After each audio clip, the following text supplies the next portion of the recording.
Oh, fingering away. Okay, so last time we set up the rear linear pull brakes. Now we're going to set up the front disc brakes. It's got some rub, whatever. So similar to the rear brakes, focus. There's these conical washers here, and there's a bit of a groove on this brake. What do you want to call that?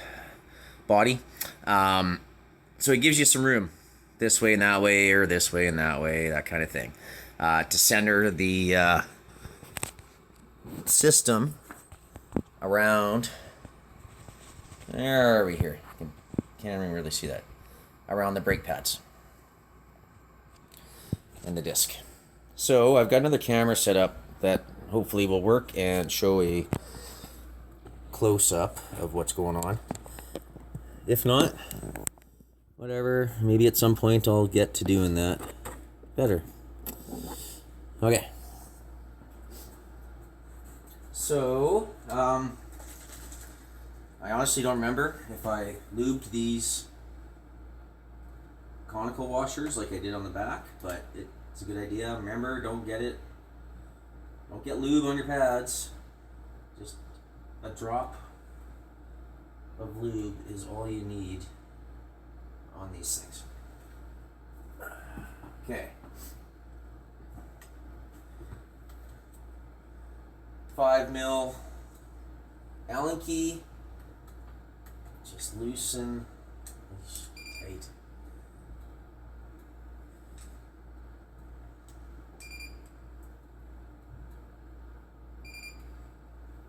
Top and bottom. Don't need to take them all the way out. Wow, it's probably some thread locker on the threads, but now it's all loose and I can free it up. Okay. So,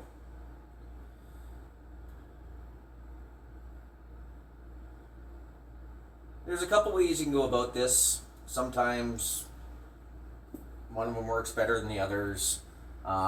Theoretically, you'd think I could just squeeze the brake lever, tighten the bolts down, and then that's good. It works. That works often enough, but not always. I prefer to just kind of look at it at the gap between the pads, the rotor, and then just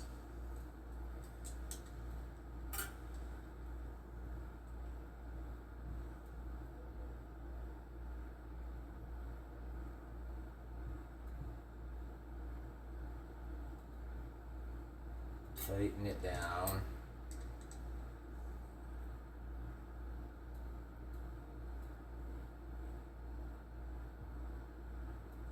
You know, I didn't even turn on the other camera. Let's try that. What's this button?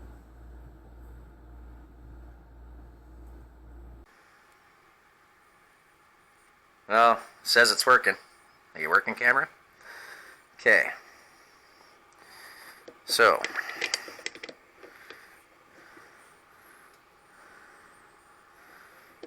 it's not bad. I'm not tightening them all the way just in case I got to shift a bit here, but still got some rub.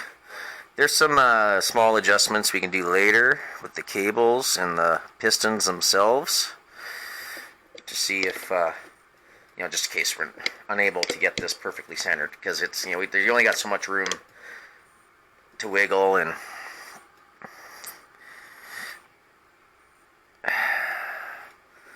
no, I want that out. Not quite where I want it.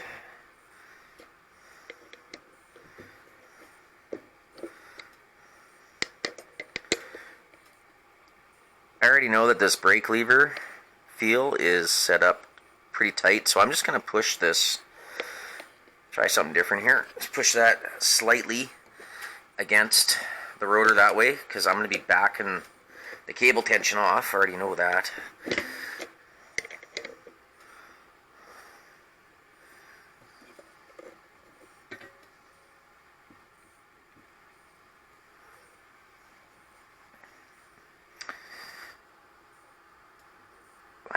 Okay. Unfortunately, a lot of things are guess and check. So yeah, do what you can and then check it. Do it again. Check it and repeat as necessary.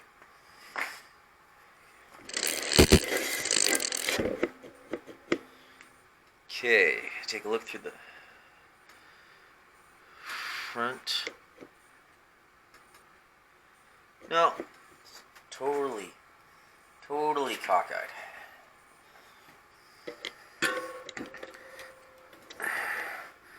It's not even parallel to the rotor. That's what you want. You want your pads to be parallel to the rotor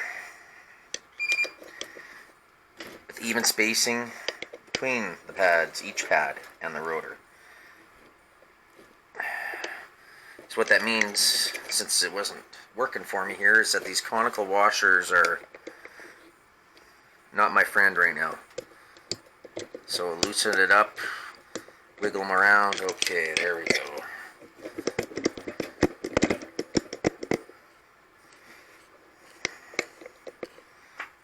Take a look through here.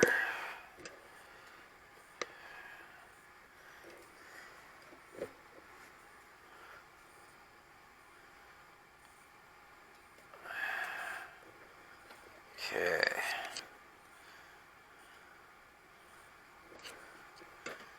Having good lighting is always helpful, so you can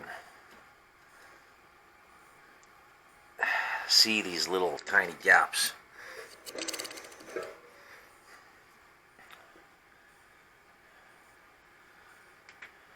Okay, that one's not bad.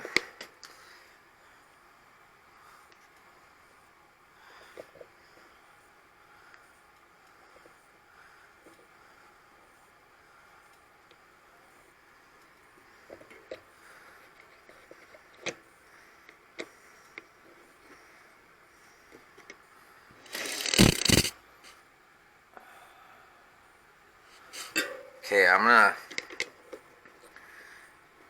stick with it there for now. I'll probably, well, I might have to come back and do some fine-tuning adjustments, but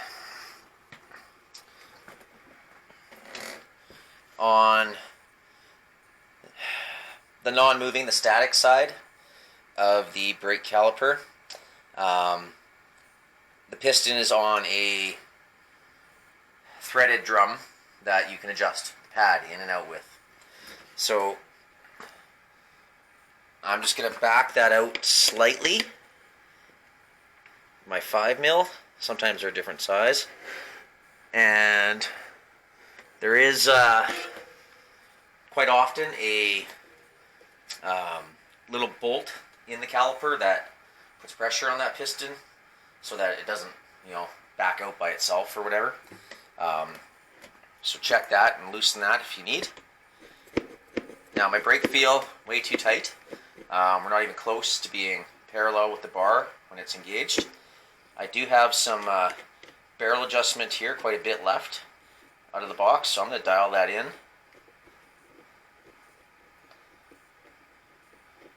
See how it feels. It's not bad. I'm going to give it some pre-stretch. Squeeze to the bar.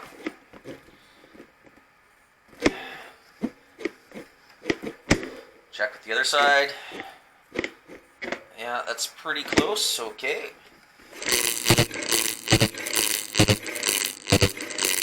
Tires rubbing on my camera. Got some brake rub. The rotor itself has got a bit of a wobble to it as well. So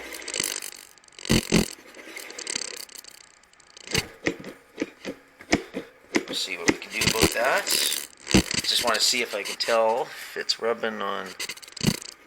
Yeah, it's rubbing on the inside pad a bit. Okay. There it is. See if we can recenter this again.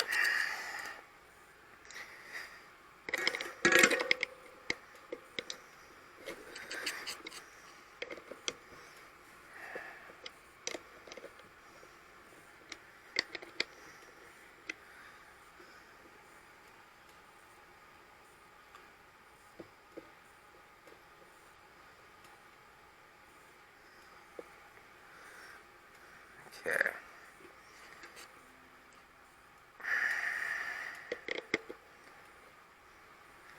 Once you loosen it, it moves, and once you tighten it, it moves back. That's just great.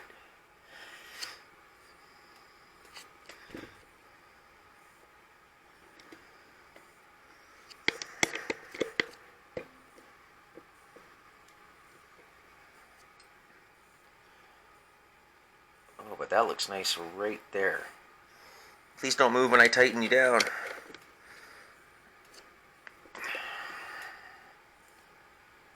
And of course, frickin' moved. Annoying.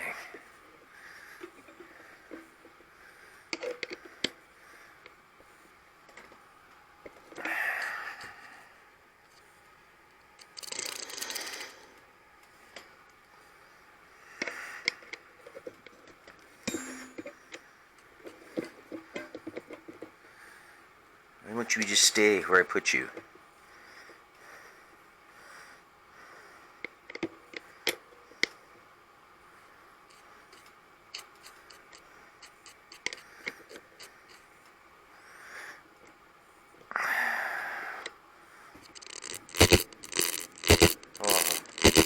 Yay, I might have gotten it. There we go. Okay, tighten the bottom.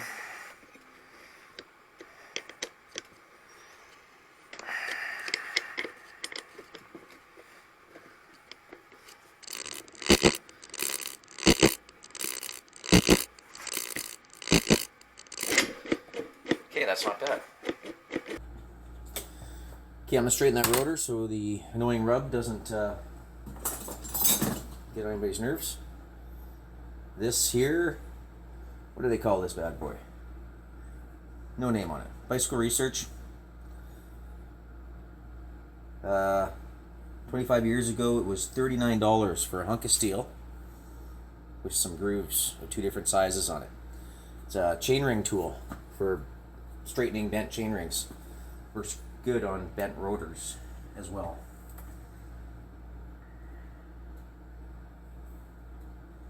Spin the wheel, find where it's out.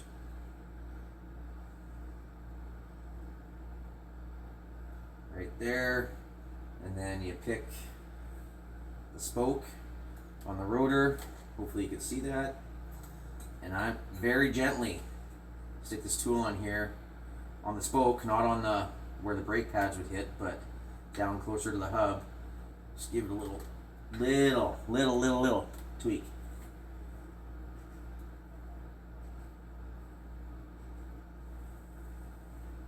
Okay, there's the other one.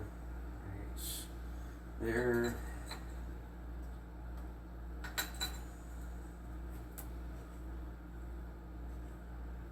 All right, that looks pretty good.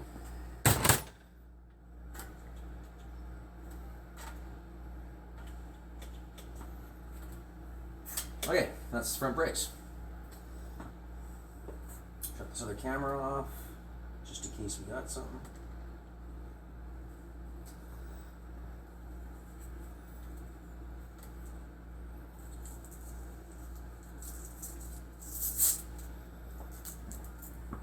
Alright, okay, so I'm just gonna semi-tighten the stem down so it's not annoying me. 13 mil. When's the last time I used my 13? It's right here. Yay. 13 mil stem nut. Not worried about adjusting handlebars or anything like that yet. That's got to be done on the ground. I just want it not so loose and floppity. Okay. Not bad. All right. Now, we are going to pre-stretch the cables for the gears so that the adjustments we make last as long as possible. What we do here is get your kickstand up first so you can pedal.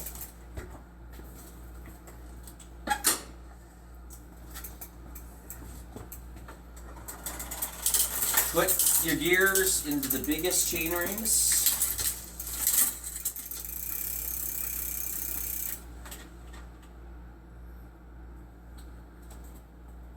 And then there's going to be a couple spots typically where you can grab the cables for the gears. This one's a nice big area, so I'm going to use this. And I'm just going to stretch it. Now don't go strongman on it. You know, I never did check to see if the pinch bolts were tight enough, and I don't want to punch myself in the gut or something in the face. But just what you're doing here is making sure all the end caps on the housing are all the way on to the housing, because it really sucks when you get things dialed in perfectly and then you do a couple shifts and it's really loose again, because you know, we had the housing out of the stops and I took an end cap off to see if they're sealed. It might not be all the way back on. Now there's that one, now the front one.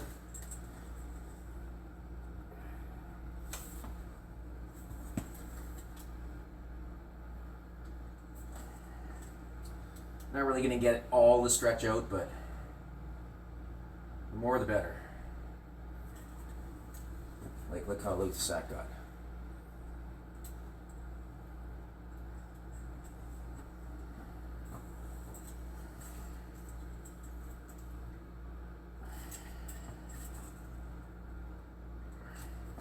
Once again, it should just hurt just a bit.